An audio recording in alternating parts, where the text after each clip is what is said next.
All right, I just hit the record button. So welcome again, everyone. It looks like we still have a few folks filtering in, but we're going to go ahead and get started, knowing that we're 2 minutes past the hour here.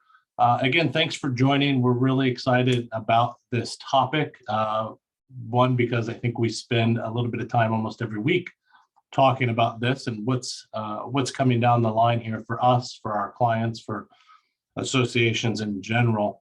While we don't have a crystal ball, we do have a team here that has a lot of experience with association management, with event management. And what we're hoping to do today is to have an open dialogue about what we see as the future for 2022, what's in store for associations, what's in store for events.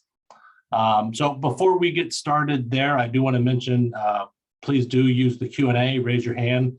We'll take questions at the end, but we will take them out of the Q&A box. So if you have those, pop them in there, we'll get to them. To get things started, I do want to introduce our team here, or have them introduce themselves. I'll start. My name is Joe Sapp. I'm the Chief Operating Officer for TMG. I've been with the company for a little over 13 years now and worked with all sorts of associations, from construction to video game developers and to scientific organizations. Cubs fans are allowed. Yes, that's the preferred, actually. I'm going to go ahead and let the rest of our team introduce themselves. Greg, take it away. Great. Well, good afternoon. Delighted to be here with my team and with the folks in the audience. Greg Talley, President and CEO of Talley Management Group. It's great to be with everybody. Nim, over to you. Hi, everyone. Thank you so much. Good afternoon. My name is Nim Lalvani. I'm the Associate Director of Philanthropic and Charitable for Talley Management Group, overseeing our public-facing organizations, and I work closely with all my colleagues here. I've been with Talley just about 4 years and just really excited to have this conversation from the perspective of fundraising and everything donor related. All right, Daryl. Hi, everybody. I'm Daryl Diamond. I'm the Senior Meeting Manager here at Talley. I work with these wonderful people every day, which is a pleasure. And I've been meetings and events planner in mostly in the association market for a little over 15 years now. Right. Hi, everyone. I'm Leslie Terrace. I'm also an Associate Director in the Association Management Services Division at Talley, working with business and professional associations. I've been with TMG for over a decade and really glad to be with you all today. Great. Well, thank you, everyone. As we get started here, our focus today is to talk a little bit about what we see as what associations and events can expect in 2022, given what we saw over the last year. It's been a wild ride, and I think we're still anticipating a bit more of a wild ride in 2022. You know, to get things started, we saw a pretty dramatic increase in volunteer activity from the very beginning of the pandemic. Everyone, a majority of our client partners had folks working from home, just like we were, continue to be, and that just raised the number of hours that volunteers were spending with their associations. Is that sustainable for volunteers? How are we positioned as an AMC to help bridge that gap? So I kind of want to start there, Greg, with what your view of what's the pandemic done for volunteerism, and where's that headed in 2022, given what we've learned now? So thanks, Joe. I think it's so interesting because this has impacted literally everyone in every aspect of their lives. So that whether that's our home lives and what's going on literally around us as we sit here, our work lives, our friendship lives, virtually every aspect of what we do. So, and it's increased the stress level for everybody.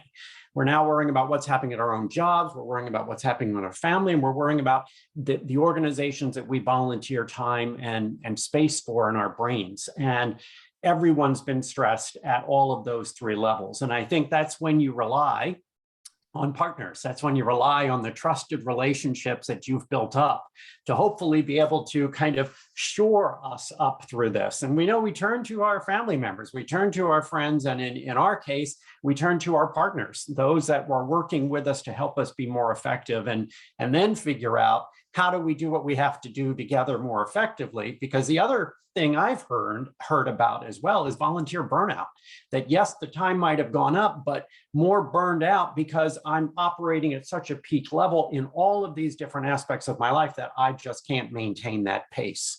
So I think we need to A, acknowledge that, and B, start the dialogue about, okay, how do we help take away some of that stress and get a focus on what we need to be doing together to be as effective as we can under the circumstances that we're all working under. Anyone else there? Leslie, I'm interested to hear your view. You know, we've always had our key stakeholders from clients have always been volunteers, and they've always been someone we engage with remotely, even before the pandemic. But you know, it's changed. The rules of engagement have changed a bit. What's been your experience, and what do you see as it relates to volunteer burnout?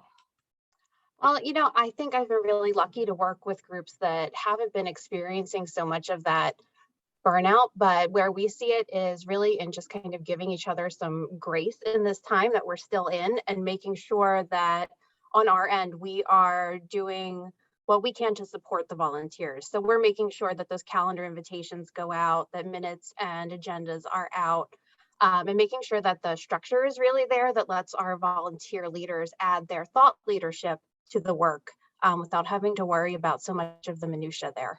Yeah. Nim, I'm interested to hear your thoughts. I know we've had discussions over the year about mental health and as it relates to our staff, but that also goes to our volunteers as well. Yeah, absolutely. That's a really critical piece of this, Joe, with regard to our volunteers who do perform such important parts of the mission for our organizations. And so part of the activities that I've seen within the vertical of philanthropic and charitable is keeping volunteers motivated. So what are the things that truly bring them that passion and joy in the roles in terms of what they deliver for the organizations and the partners we work with? And then how do we find that grace, as Leslie said? So how do we taper some of the things that may not be necessary during this time that has been traditionally on their plates, and what can we do to take that off? And then what are activities we can do that are not necessarily project or mission related, but that we can build some additional community with one another, especially when we're across different states, have different, policies in place, whether we're on shutdown, whether we're back to work or working remotely. There's so many different environments that everyone is, working from. How do we build that community with one another, and what can our leadership do, whether it's the board, the executive committee, or the executive directors and teams, come together to find that place and time to show some appreciation and grace? On the same topic, one thing that we've seen as it relates to how associations are doing business, how they're managing themselves, and what those structures are. We have seen a shift over the last 2 years about associations taking a fresh look at how they are structured. Greg, what are your views? What have you seen, and what do you think is going to be a continued trend into 2022 as associations think about how they're working? Yeah, well, I think it's this interesting kind of duality between what's happened in the realm of planning and strategic planning or foresight, and just kind of clearing the decks so that you can actually listen and pay attention to and understand what's going on in your stakeholder space. But at the same token, we really have to focus on execution about what's really important. So we have to do both things at once. And I think that's going to continue as we go. We all kind of ended this year thinking we're on the downhill side, was going to get back to some semblance of normal, whatever that is. And what we're realizing, at least right now through the first quarter, it's anything but.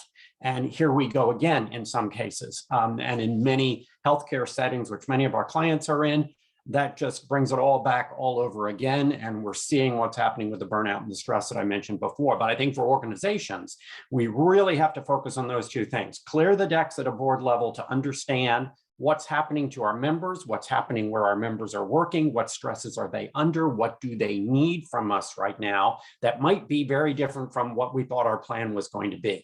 So we've got to have data, we've got to be listening, we've got to be understanding, and then we've got to be hyper-focused on what do we need to execute on right now to deliver against that, not losing sight of what our longer-term plan was, but what is the need right now, and do our priorities need to shift, and how do we make that decision, move quickly, demonstrate that we're providing the value within the confines of the organization as we're supposed to deliver to our members and our stakeholders. So it's really this duality that we got to find the space for both and the consensus for both to understand and move quickly and deliver. That strategic planning cycle has moved, from the traditional thinking of every 4 years or so down to almost every year, it seems. I think that's kind of where the trend has gone in the planning cycle overall. Exactly. To shift gears here, I'm going to look at you, Mr. Diamond, and talk about what virtual events has done over the past year. A space that you have been within for some time now, even before the pandemic, and knowing the work you just put in with one of our clients, which was a very comprehensive, I'll say, hybrid meeting. It's 2 different events now, isn't it? Absolutely, Joe. And I'm really happy the way you phrase that. We need to stop looking at, and this is going to be, we're going to see this continue through this year and in the future, to stop looking at this as, oh, it's a hybrid meeting and we've got this virtual meeting here and this in-person meeting. It is, the way I like to look at it, it's still one meeting. You're not really doing anything different. It's one meeting. It's just how you're experiencing that meeting. And are you experiencing it in the ballroom or are you experiencing it through your office? And actually, one of the cool things we just saw this past November with our client, where we did, we offered it as a in-person experience, a virtual experience, where people who were with us in Arizona at the meeting preferred to be outside. So they would take a glass of wine and they would sit outside at 4 o'clock and watch the afternoon session virtually on their laptop or their tablet. And they were participating, asking questions. So it's really how you're framing the experience more than the meeting. But virtual is here to stay. We've been able to reach much larger audiences. Many of our meetings, many of our clients have been able to reach larger audiences than they could just by hosting that in-person meeting.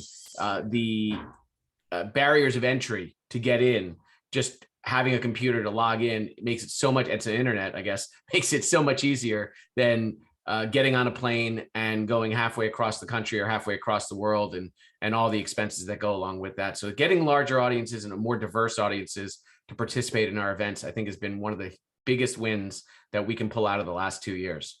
Yeah, as we started the pandemic, as the pandemic started, I should say, the traditional thinking, or the thinking at the time, was that if we needed to do a virtual component to the meeting, it could be done like that. We'll turn on Zoom, we'll turn on whatever platform it is, and it's there.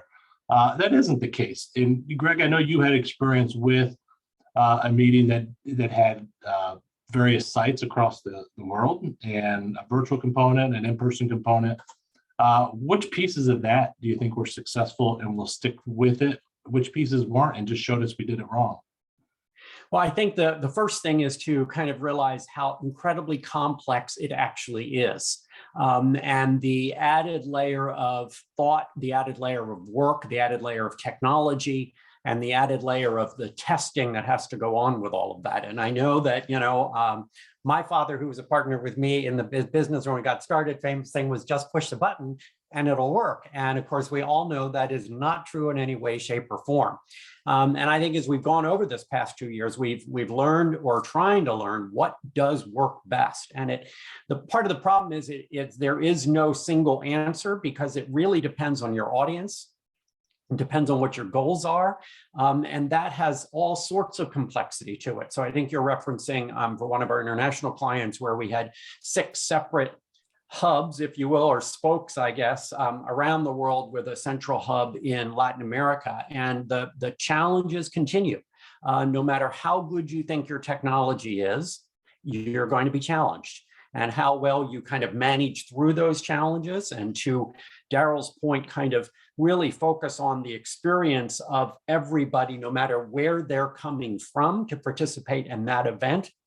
And then think through that process. How do we make sure you're having a rich and relevant experience if you're sitting in that room? And then how can we ensure you're having perhaps not the same experience, but a different, rich experience as you participate from externally. And then you do have to evaluate that no matter what. How did it go? What worked? What didn't work? What does your audience say? And what does that mean for how we do this again? We did it with this client 2 years in a row. And they said, that's it. Next year, we are back face to face. We don't care what happens, because for that audience, a global audience, they want and need to be together. And it just isn't the same when it's distributed across 6 sites around the world. So for them, it was okay. We did it because we had to. We want to be back all together again, and then provide a way for those who can't be there to participate, but probably not as complex as 6 different sites spinning off of one central site. So what do you think a key takeaway there, either Daryl or Greg, what do you think a key takeaway is for groups in the future that have heard that? Well, they've seen success with a hybrid or the virtual component. Maybe it's been financially successful, but they also have the members that want to be back in person. What's that long-term strategy? How do you get to that decision on what that would be? So I think, first of all, it is that step back kind of again and say, okay, what have we learned from this? And I think the other thing that it has enabled us to do is kind of unpack that traditional event. And I think we need to do more of that as an organization, as organizations, kind of unpack all of your offerings, both in products and services, and really understand, how does our audience want to consume this? And then start thinking about, what is that digital strategy? What could we put up digitally versus what would we do face-to-face? And how do we increase the value of both for people to make that decision about how they want to partake of it, how they want to consume it? And I think that starts to give us answers. How do we beef up what's going to be face-to-face so it's a can't miss? Yeah. But I bet there are pieces of the face-to-face event that don't have to be in face-to-face environments. They can be off online. They can be on demand. They can be done some other way for more people to access it differently. So I think we really have to sit back, strip it apart, and analyze each and every aspect of it to figure out what to do with it. But Daryl, I'd love your thoughts on that. Well, Greg, I'm going to echo most of what you said, but I really want to stress here that every single group, all of our clients, all of you listening today, every single group is different. Every single group has different needs. It is not a one-size-fits-all approach. But Greg, to what you're talking about, absolutely. Why does your meeting have to be a week long? Can it be 3 days where you just pack those 3 days with networking, maybe an exhibit hall, maybe a project like a charity project, getting everybody together, and then education could be online. And maybe that doesn't work for you. Maybe you need to have the education there, but you could break it up. I think really, to what you said, it's stepping back and looking at what your audience really needs and what they really want, and ask them. I mean, I think so often we are worried about over surveying, but when we stop and actually ask the people who are paying to come, what do they want? We learn some really valuable lessons. We have a question here regarding hybrid meetings. Are there statistics, if it's a 2-day plus meeting and retention rates? Do we have anything that says that, the length of the meeting and whether or not we're going to retain attendees in a virtual environment? I think the problem is the stats are all over the board. And as Daryl pointed out, it's so different. And how do you compare this event for this audience to this event with this audience? And that's part of the challenge we all face as planners and owners of these events. It's completely dependent upon our individual owner, our individual audience, and what we're trying to achieve. What are the objectives? And that's why kind of sitting back down and dissecting this all over again, which is tough to do in this environment when we're all scrambling and screaming in all directions, but we've got to do it, because this is the time that I think we actually are going to have to refashion what we're doing, how we're delivering it, and how we're bundling it, and a time to pull it apart and bundle it differently. Based on what our audience is telling us they're willing to buy or want to consume and how. So the challenge is we've got to find that time to figure that out. And that isn't really going to be based on anybody else's statistics, unfortunately, or on kind of a global mix of numbers, because it's so dependent upon your individual audience. Can they get that time away from the office? And if they're going to do it, what do they want to do and how long are they willing to do it? And this point of, I think we are going to see face-to-face events shift overall simply because of money and time, both in travel as well as being out of the office. So I think there are some fundamental dynamics happening, but again, it may be different for your audience. Yep. And Joe, can I? Go ahead, Please. Joe. Okay, one of the things that I thought showed up as an opportunity through the virtual, hybrid, in-person, digital space as well is organizations looking at where they have had a desire to deliver programming, but they've always shied away from that because the cost to be in that location or potentially to reach that audience wasn't really an opportunity. But using this time to say, wow, with a digital footprint, we now have the ability to fundraise or get sponsorships for programming in this area. For example, meeting healthcare providers in Africa, as an example, that traditionally would have been more difficult. But digitally designing that now increases that opportunity to provide that resource, provide that education, that networking. So there are positives that we've seen in the last year where organizations have expanded their footprint because they've been able to think more creatively around that. And I think that's a takeaway to Joe's point, one of the lessons learned on the last 2 years. Katie, I see your comment in the chat there. Thanks for joining. The ability to address accessibility with the hybrid model as it relates to diversity, equity, and inclusion. I know we've talked about reaching new audiences geography-wise, but how do we address DE&I? What's been the impact, and how far forward has that brought us when it otherwise we may not have in this when we weren't forced to?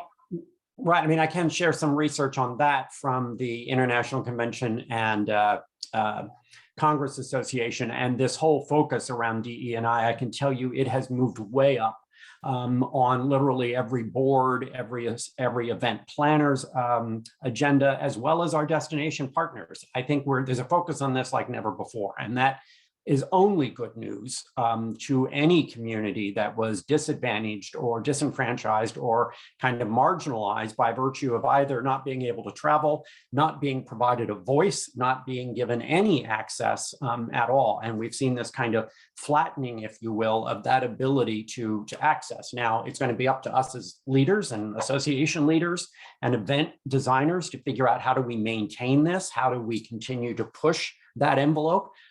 Because I think the other thing we have heard again and again and again is it matters. Representation matters. We have to have diverse and inclusive people on stage with a voice that is visible to who our audience is and what they want to see. Yeah. Leslie, I know this is an important topic to you. What are your thoughts on where DE&I has come, where we were before, and where do you think that's going to play in 2022? So, I know a number of groups had various diversity, equity, inclusion, accessibility initiatives, prior to this time. Technology has really enabled that to take off. And I think that also just our kind of national and global discourse has allowed it to become part of the conversation at every level of an organization. And that's really where we're seeing things going, is that we're not talking about having just a diversity committee that is just going to talk about diversity and they might have their own initiatives. We're going to talk about baking those values into policy at every level of the organization, making sure that our governance of the organization upholds equitable values, and just really making it the way we do business is a way of inclusivity. So that's sort of where we think and hope the future might be going in this area.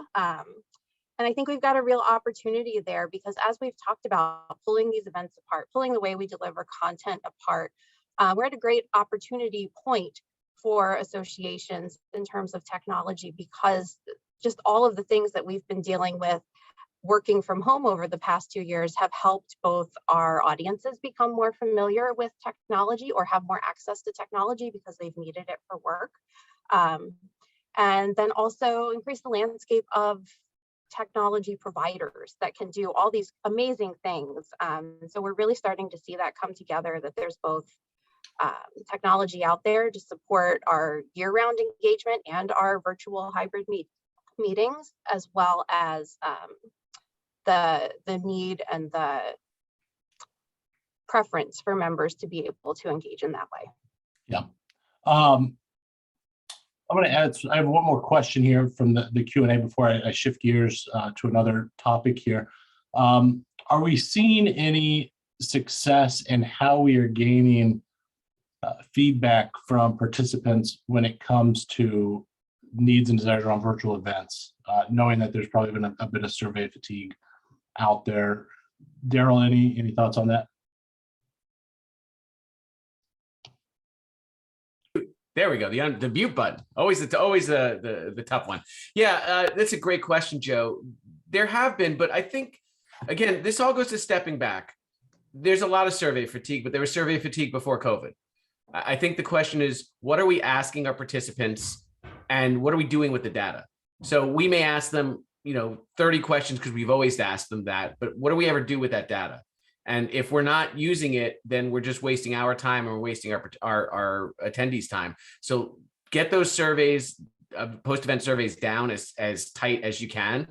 One of the things that we do a lot with our medical associations is we tie the evaluation into earning your continuing medical education credits. So if you want to get your CMEs or whatever continuing units you're using, you have to complete the survey. So there we're getting response rates of 30, 40, 50%, as opposed to your normal maybe 15 to 20% is the kind of sample size you're pulling from. So it does two things. A, it lets our members know that we're caring about them because we're crafting more thoughtful surveys. But for us, we now have a data pool that is much more representative of our whole group than just the 10 or 15% of the people who always give us either 5 stars or knock us because the meeting room was too cold. I think the other thing for a lot of our organizations is there's lots of other ways to gather that data than just surveys.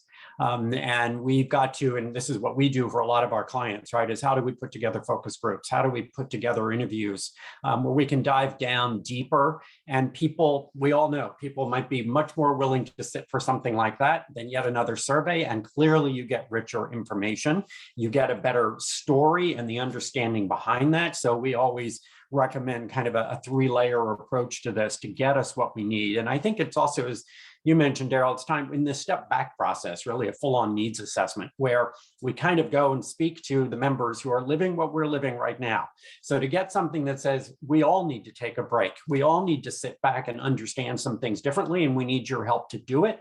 I think there's going to be greater receptivity to, yeah, I'm in this with you and it's a mess.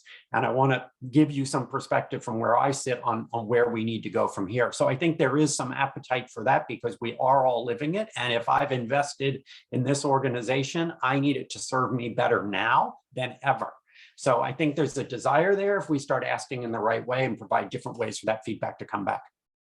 I also think there's opportunity for a communication loop where it's we asked you, we heard you, and here's what you had to say opportunity. And so leveraging your social media channels. So when you are doing some of these larger needs assessments, you can put that back to your membership and say, we are changing sort of the format in which you're learning, or we're providing resources to you, and sort of get them excited to be engaged with you, not just by providing feedback. So they're also seeing how they're contributing to the shape and future of the association or the organization. And so they continue to be engaged and they continue to feel inspired to be a member.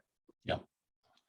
Nim, I'm going to stick with you and shift gears over to fundraising. You've talked a little bit about internally about digital acceleration and generational shifts in fundraising. Knowing what we've seen over the last 2 years, which is associations losing a good chunk of their revenue streams because of the shift in events to digital and other programming going away. What are your thoughts on what the future holds around fundraising?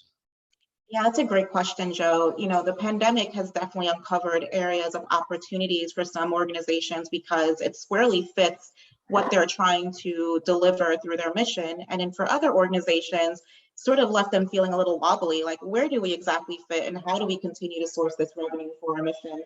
And something that is top of mind for all of us is the digital acceleration, right? So are you making it easy if you're a public facing organization for donors to contribute to your organization?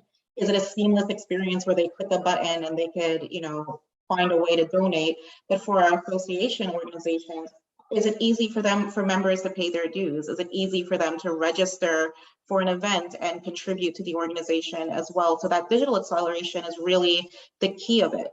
But that doesn't mean that that should be our sole focus as with our client partners, because there is still traditional mechanisms that are preferred. And this is where generational shifts are happening. And we're seeing that in the fundraising and in the giving arenas. Our older senior generations who are still part of the biggest giving groups of our fundraising activities still prefer to know the credibility of the organization, who that leadership is. Are we communicating credibly about what it is we do, how we do, and what we're focused on in that year, and having that touch point? And they still traditionally will want to write that check, pick up the phone. So is your organization staff to have a conversation around that? Is there someone that's behind the scenes that's giving a face to the organization? And that's where association management comes into play, because we do have that administrative support. We do have executive directors and account executives who will have that conversation. On the flip side, we're seeing younger generations who are those things are important from a credibility standpoint, but their life cycle of giving to one organization is a little bit shorter. They're not going to be the long-term givers we're seeing with older generations. They may put a few dollars in many organizations that there's an affinity towards their personal circumstance, but then it's a little bit more work on the organization side to nurture that relationship for retention. So those are some of the nuances with giving that we're noticing, and especially when we look at the grant cycles and the granting organizations and what they're looking for. They're tying their giving to diversity, equity, and inclusion. They're tying their giving to digital acceleration, but coupling digital acceleration with traditional mechanisms so we can prove that we're being equitable. Yeah. So these are some of the different changes that we've seen, but from my perspective are positive things, because it allows organization to flex their skills and credibility in a multitude of ways. Okay. We're going to jump into some questions we have that have come in. So if you have any, feel free to throw those in the Q&A and we'll get right into those.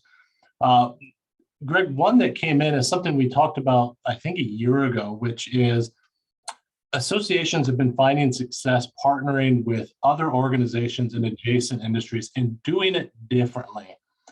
Is that here to stay?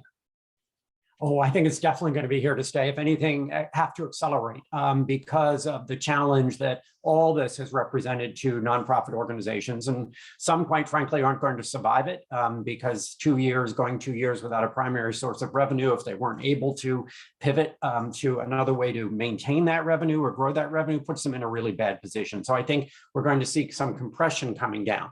But that already aligns with some of the data that we were seeing from the best run organizations and the most effective organizations over the long term are actually those organizations do a better job of partnering and a better job of collaborating. That shows it. The data is there. So I think absolutely we talk with all of our client organizations about who else should we be talking with? What could we accomplish together that would be harder for us to do on our own? And let's engage those conversations. Let's see where those may take us. Yeah, some of them may not work. Others, we might find a whole new opportunity we hadn't thought about. So I think it's really important for boards to sit down and have that conversation and think differently. And I know a lot of them say, well, yeah, we've done that. Here's who we do. But no, we need to rethink it. We need to rethink it in today's landscape, rethink it about the depth of those relationships. Are those the right ones? Let's reinvigorate it. There might be more opportunity if we explore it, but let's be very clear what we're trying to achieve. And certainly before going into any of those, you need that degree of clarity at the board level to make sure you're entering into the conversation and or relationship with really the right mindset for what you want to get accomplished and what the objectives are. There's also a growing trend of public-private partnerships as well, and that's an opportunity where many of our associations can take a look at what that may be. And to your point, Greg, having that board conversation about what is exactly we're trying to accomplish, who are we trying to accomplish this for, and then where are the strengths and opportunities with partnerships, whether private, whether with other organizations, because that could also open up financial opportunities and diversifying revenue that may not have been quite clear in years prior. Great point. So gonna get to one final question here for everybody as we look for some additional questions to come in. Final thoughts on what's your big prediction for associations in 2022 based on what you've seen over the last year? Greg? Hey, so boy, a lot of folks have gone down on the crystal ball aspect of anything here. I've looked at it from day one as opportunity. Yeah, challenges, a lot of uncertainty, but buried in all of this is opportunity. And I think it's our job as leaders at the board level and with our team supporting those boards to really put that discussion firmly on the table. And let's understand what's happening, and then let's look for the opportunities. There's opportunities for new products and services based on what we're hearing from our members and what their new needs are and what they're facing in their profession, in their industry, in their roles. There's opportunity in that. We just talked about opportunity and looking at these partnerships and collaborations in a different way. There's opportunity out there. And again, the data shows that the boards and the organizations that can be more nimble, more agile, more data-driven, and to look for, find, and then exploit these types of opportunities are the ones that are going to do better in the long haul. And I think that's where it's exciting for us to partner with our client boards and explore those conversations and really look for how do we push the envelope to achieve the vision and mission that the organizations have. So I think that's where the excitement and fun is. Deliver on the back end. Implementing is what we're all about on a day-to-day basis. But where can we find these opportunities and then take advantage of it? Yep. That's my crystal ball. Leslie, final thoughts? Well, I think I would echo everything that Greg has said. I think that his crystal ball is probably pretty clear here. But I think that the organizations that will be best prepared will be those that have either been keeping their mission, vision, strategy at the forefront throughout this time, or those that are taking this opportunity now. It's not too late to start having those conversations, to continue those conversations, to hear from your membership as it is today, and really listen to what those member needs are, what the needs of your audience might be, and then really get very disciplined about aligning your priorities with that. You know, does it meet with our mission? Does it meet with our vision? Is it important to our members? If it's important, but it doesn't meet with our mission, how do we reconcile that? You know, and just being really disciplined about keeping your eyes on the mission and needs of the members. Nim? Yeah, from a fundraising perspective, I think a lot of organizations have had to have difficult conversations with themselves at the organizational level and from a personal perspective of what philanthropy means. There's been a traditional model of philanthropy that have, most organizations have conformed to for decades on end. And the last few years have really turned those models upside down, and thinking about 2022, the crystal ball is where we're going to see some organizations really flourishing as they bring in multitude of aspects in fundraising and philanthropy, as I mentioned, digital acceleration, traditional mechanisms, and then looking at those generational shifts and the macro landscape of diversity, equity, inclusion, and folding that all into their mission. Those are the organizations that will be doing really well moving forward compared to those who are holding on tight to traditional philanthropic models that have been established in years past. Yeah. Last but certainly not least, Mr. Diamond. I'm just going to take everybody else's answers. You guys have much better answers than I was going to come up with. Look, I think something that we were just talking about that Leslie hit on was goals. It's not just big strategic overarching goals for your organization. Think about your meetings and events and set real goals. We all have financial, we want to have a certain amount of attendees, but really set those, what do you want to get new audience? How much new audience do you want? How much first time attendees do you want to come? How do you create that wow moment? How do you get that 5-star rating that you want on your evaluation? And post those goals for your whole meetings and events team and for your entire team. Anybody that's got their hands anywhere in the programming and the content, in the exhibits, you want those up front, and you have to do those before you start any other planning for the meeting, because everything should point back to those goals. The other thing I'd say, this is my personal, not necessarily even tally related, If you are having an in-person meeting, please, please, please, vaccination requirements and masks. We all need to work together as an industry to do everything we can to get back to a more normal time. And it's not just enough to wish it. We have to actually put it into action. Certainly agree. Well, I don't see any other questions in our Q&A box here, so I will go ahead and thank our panelists for spending some time with us. I'll thank the attendees too. Appreciate you spending the last 40 some minutes with us. If you have questions as you walk away, feel free to reach out to our team. Our information is posted on the website. You should know how to find us there. Otherwise, thank you and have a great rest of your day. Thanks, everybody.